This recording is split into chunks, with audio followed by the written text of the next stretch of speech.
Just give me a second, Edward. I'm trying to make some food for the chillins. Like I said, just give me 5 more minutes. I'm kind of in the middle of a thing here.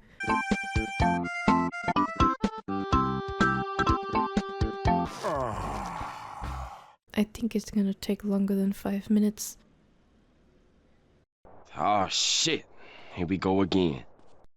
Hello, and as always, welcome back to Wish for Death Island. First thing I want to do is just apologize for the weird timing between the videos. I got busy with some other stuff, and currently I'm trying to redo my schedule to space things out more evenly, so this won't happen as much. The last time as well, I had a massive fever, and the Batwoman video took ages. I also have a bigger video coming up soon about Omori, so I wanted to work on that in between the shorter videos like this, just because it's getting like a huge project. So if you need a quick reminder on what happened last time in this masterpiece, Bella Swan moved to town and made a big deal about how selfless she was being to her mom by moving in with her dad instead. Then Edward Cullen, one of the weirdo vampires that isolate themselves and that the school is obsessed with, decided to talk to Bella and creepily stare at her. She also has her big boy harem of high school friends who like her, even though apparently she is unremarkable and not likable at all. She's also terrible at sports ball and thinks that everyone else in school is dumber than her,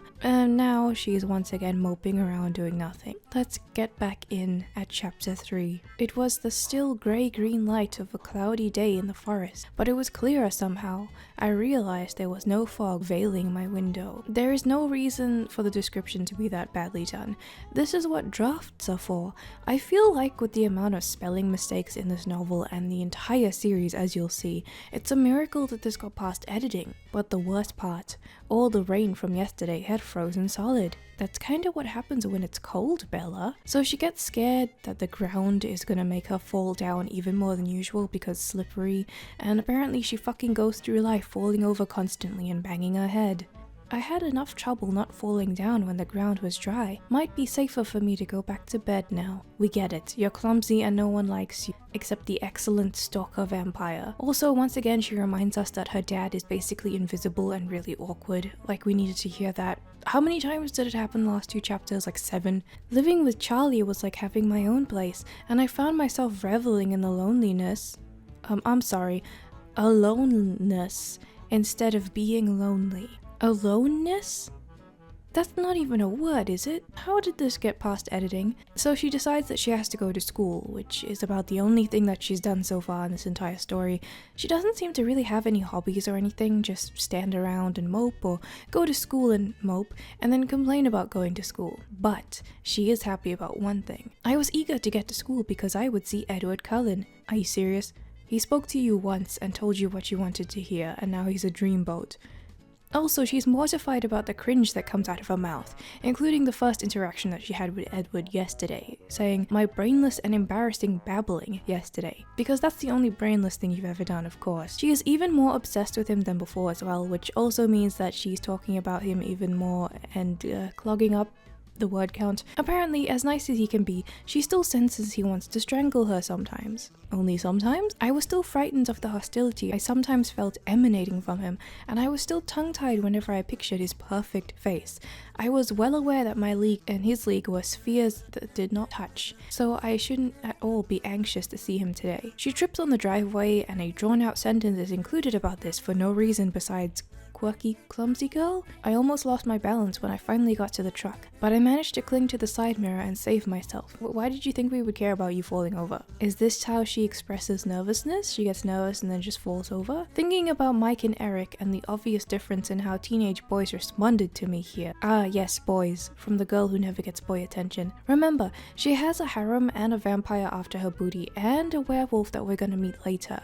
All of this, and we're not even close to halfway through this book. She's still playing all humble about wondering why anyone likes her when it's very thinly veiled disguise for ego. Perhaps it was because I was a novelty here, when novelties were few and far between. You said this before. I wasn't sure. I didn't prefer being ignored. You absolutely don't prefer being ignored. You love the attention and don't want to give any back. So she goes to her truck and then goes to school, gets out, and reminds you that she can trip on nothing, carefully holding the side for support. Yeah, you trip That's a skill, isn't it? So she sees chains around the tires because Charlie got up really early in the morning to get her safe for the ice roads. My throat suddenly felt tight. I wasn't used to being taken care of, and Charlie's unspoken concern caught me by surprise. He seems to be taking care of you a lot more than this. You established that he does this on the quiet, and you don't seem that grateful. You didn't need to explain why the chains were there. We get that he probably put them there. Waves of emotion the snow chains brought on. We know the emotion was brought on from the chains. That was the last sentence that you said. She sees Edward across the parking lot and is frozen in place because there's a truck skidding on the snow towards her and she's gonna die. Apparently it's all super fast for her, and she specifically points out that it's not slow motion like the movies, yet she brings up so much detail that it's super slow anyway. His face stood out from a sea of faces, all frozen in the same state of shock. Because when you unnecessarily use the same word twice or more in the same few sentences, it doesn't sound clunky at all. Face. I didn't even have time to close my eyes. The more description you give, the slower the scene becomes when you're in a book, because we tend to think that the passage of time is dictated by how many details there are, or how many things are done. It's kind of like in anime, like with something like Haikyuu, where everyone is moving around super fast, but the way that it's kind of presented and the amount of monologues and things in anime in general, it seems a lot slower, and we have to remind ourselves that it's a lot faster. Now, that's not necessarily a bad thing. I mean, if it's purposeful, that's fine. I think Haikyuu is a really good show, and sometimes I have that issue in anime, like I have that issue with part 3 of JoJo when Dio's pausing time. I think that's kind of messily done, but I think that in books sometimes it can be very effective, and she did not intend it to be this way because she specifically stated that it wasn't slow motion and then immediately described it in slow motion.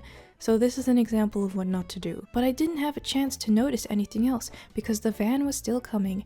You seem to notice a lot for not having time to notice a lot. 2 long white hands shot out protectively in front of me, and the van shouted to a stop a foot from my face, the large hands fitting protectively into a deep dent in the side of the van's body. I think this could have been more effective without the excessive description once again, but the large white hands thing is really creepy.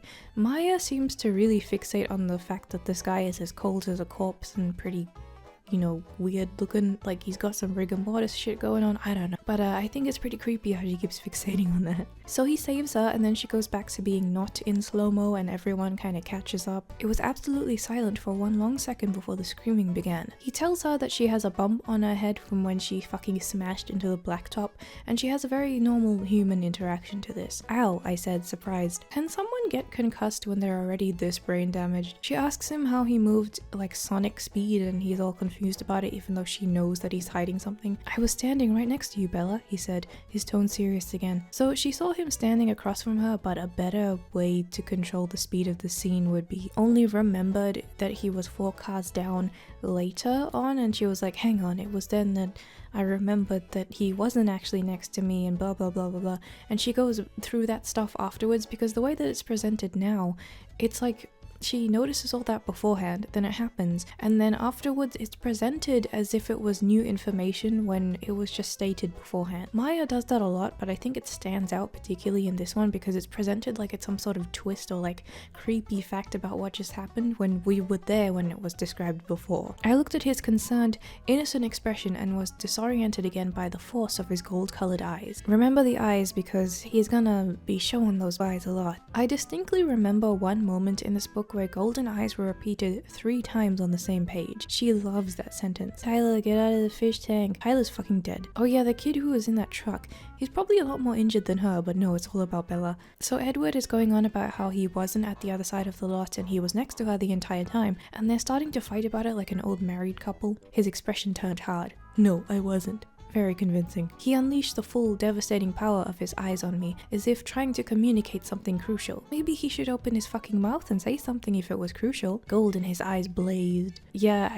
I can see that. She refuses to accept his bullshit and doesn't even try to go about it in a normal human way to get some information out of him. He's all PMS about it, so they start snapping at each other for like 2 fucking chapters, because I guess this is what Maya thinks drama is. Having her characters randomly get angry at each other after a confusing series of events isn't exactly drama. If you wanted them to not really like each other at first, maybe she should kind of get obsessed with finding out who he is, and then he kind of likes the attention, but he realizes that she's gonna find out who he is and that's not a good thing. So then he starts like antagonizing her or like trying to ignore her, and then she tries to follow him around town or something.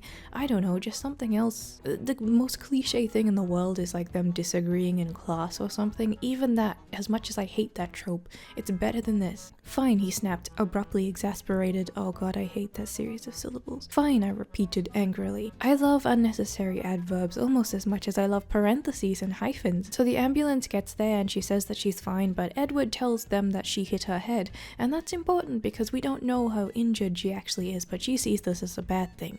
And then we get this very bizarre line, but the traitor told them I'd hit my head and probably had a concussion. Why is she calling him a traitor in a playful way as if she knows him, when the kind of relationship that they have right now is absolutely not appropriate for that? She's acting as if they're like somewhat friends and rivals when they apparently don't like each other that much, and she's very annoyed at how obsessed she is with him. So I don't think that this is a line that fits very well. She's also quite formal about him sometimes in her head, so I think that she needs to dial that down a bit before she uses lines like this. Charlie is also worried, naturally. Bella, he yelled in panic when he recognized me on the stretcher. Yelled in panic because someone that you love is in distress. Wow, you don't say. Never would have thought that would have happened. I totally needed the panic description. Everyone is talking in the ride to the hospital. Edward's there, Charlie's there, but Bella is having a big thonk about what just happened. I tuned him out to consider the jumble of inexplicable images churning chaotically in my head. That is way too many descriptions, please. So she analyzes the scene that we don't need to hear the details about again and decides that it's weird. The truck is also fucked. Very distinct dent that fit the contours of Edward's shoulders, because Edward is a JoJo fridge human. I tried to think of a logical conclusion that could explain what I had just seen, a solution that excluded the assumption that I was insane. I don't think you need to exclude that. I think that that's pretty obvious. So then she goes into the hospital room to be examined, and she realizes that the doctor there is the doctor that poses as a dad for the vampires. I forget what his name is, so they'll bring it up later. She also goes on about how silly she feels because she's in the ambulance and she feels like she doesn't need to be, which is also kind of true because Tyler is pretty fucked up compared to her, but they're taking her in anyway. What made it worse was that Edward simply glided through the hospital doors under his own power. What the fuck does that mean? I'm not trying to be facetious, I genuinely don't understand what she's going for. Is he a ghost? When the nurse walked away, I quickly unfastened the Velcro and threw it under the bed. So she had a neck brace on and then she took it off, and then she promptly broke her neck and fucking died because she doesn't know if she needs it or not because she's not a doctor. I recognized Tyler Crowley from my government class beneath the blood-stained bandages wrapped tightly around his head. Tyler looks 100 times worse than I felt, and he was staring anxiously at me. Was the heroin impairing your driving skills? How did you slip? If she has just no chains on her tires, then why the fuck don't you? He's also saying that it's really fast what just happened and he doesn't really understand. It all went by so quickly, blah blah blah, but it doesn't seem like that from our perspective. And he seems to be apologizing a lot because, you know, he feels guilty, and it comes across as a bit obnoxious, yes, but Bella's overall, I guess, apathy, but also very, very extreme sense of like self-pity makes her seem like such an asshole. So I was trapped in the ER, waiting, harassed by Tyler's constant apologies and promises to make it up to me. Can you make it up to me by not missing next time? So she hears a voice, and look who it is. Edward is back to stalk and do nothing. A musical voice, he says. I imagine that he's singing All-Star whenever he talks. She keeps getting distracted by his dumb face as well, saying that she wants to ogle at him. We know you want to fuck. It doesn't mean I want to hear about it. Flashing his brilliant teeth. His teeth were in fact so bright that I became blind and sued him for injuries, and then he fucking died. The doctor, who was one of the vampires like I mentioned before, is attractive apparently. He was young, he was blonde, and handsomer than any movie star I'd ever seen. Handsomer?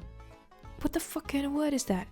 Can Maya read? She keeps dismissing the doctor and trying to get answers out of Edward as well, as if the doctor isn't even there. It's fine, I repeated with a sigh, throwing a quick scowl towards Edward. He then tells her that a big crowd of people from the high school are currently huddled around outside because of reasons. Actually, Dr. Cullen corrected, most of the school seems to be in the waiting room. Wouldn't they just be told to get the fuck back to class? Why are they allowed to hang around in the waiting room? I'm fine, I assured him again. No need to tell him my balance problems had nothing to do with me hitting my head. No, really, I think it has to do with some problems with your head. Maybe not from hitting it, but I think your head has some problems. So she gets some alone time to get angry at Edward because he won't give her any answers. So what do you want? He asked, sounding annoyed, his eyes cold. Edward's on his period again. He said that he could explain shit to her, but of course he doesn't. I flinched back from the resentment in his voice. You promised.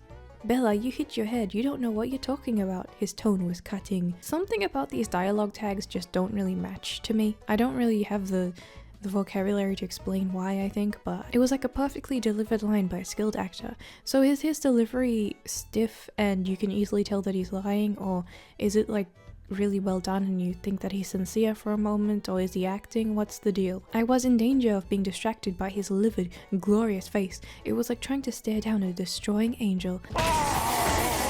Why did you save me? I don't know, he whispered. You're kind of annoying, maybe I shouldn't have actually. So he storms off and she kind of just sits there and gets the shits for a while. I was so angry, it took me a few minutes until I could move. When I could walk, I made my way slowly to the exit at the end of the hallway. The details are included are done in such a mechanical manner, it doesn't even feel like a book. Like, when I could walk should not be included. It should just go, I made my way slowly, because we know that you can walk now, but you had to stop for a minute because you were angry. Her orbiters are also still there, who she calls her friends, even though they're not apparently her friends, I don't know. Charlie then takes her home and he's quiet as usual, which then is brought up once again. I was so wrapped up in my thoughts, I barely knew Charlie was there. I mean, really, I thought the car was driving itself, you know how they do that. I was appalled. You told Mom? Of course Charlie told your mom, she's your mom. Like, she needs to know this. So she returns to her room to fucking mope around. I was consumed by the mystery of Edward, and more than a little obsessed by Edward himself. It should be obsessed with Edward, not obsessed by Edward. Again, can Stephanie Meyer read? Someone answer that question, because I'm not convinced. That was the first night I dreamed of Edward Cullen. Of course you fucking did. So now we're on to chapter 4. Troubled, I woke up in the middle of the night and couldn't sleep again for what seemed like a very long time. When your yandere dead boyfriend won't notice you. To my dismay, I found myself the center of attention for the rest of the week. No, you love it. You now have a new boy following you, even after he tried to run you over. Everyone looks at you so you can whine about it more when you mope around at home, even though we know you live for the attention. Tyler is sticking to her like glue and she's very angry about this, and so are other simps now they got more competition. Mike and Eric were even less friendly towards him than they were to each other, which made me worry that I'd gained another unwelcome fan. No one seemed concerned about Edward. I don't think Edward seemed concerned about Edward. No one else notices the magic fuckery that happens with Edward, like he moves like Sonic, besides Bella, I guess. I wondered to myself why no one else had seen him standing so far away. I guess because they just don't care, but at the same time they're kind of all transfixed on him, so I don't know why they didn't notice him standing around. No one else was aware of Edward as I always was. No one watched him the way I did. How pitiful. I think some of them do though. Edward had decided to ignore her because he's cranky wanky now and she doesn't know what to do, but she seems more obsessed with him now. Only now and then, when his fists would suddenly ball up, skin stretched even whiter over the bones, did I wonder if he wasn't quite as oblivious as he appeared. You just give him the shits. Hello Edward, I said pleasantly, to show him I was going to behave myself. That's not going to work, he's on his period. But he keeps ignoring her as well. I watched as his golden eyes grew perceptibly darker day by day, but in class I gave no more notice that he existed than he showed me. I was miserable, and the dreams continued. Please go to therapy. The snow washed away for good after one dangerously icy day. Mike was disappointed he'd never gotten to stage a snowball fight, but pleased that the beach trip would soon be possible. The rain continued heavily though, and the weeks passed. There's these random paragraphs of the time when Maya remembers that there's other characters that she put in this book.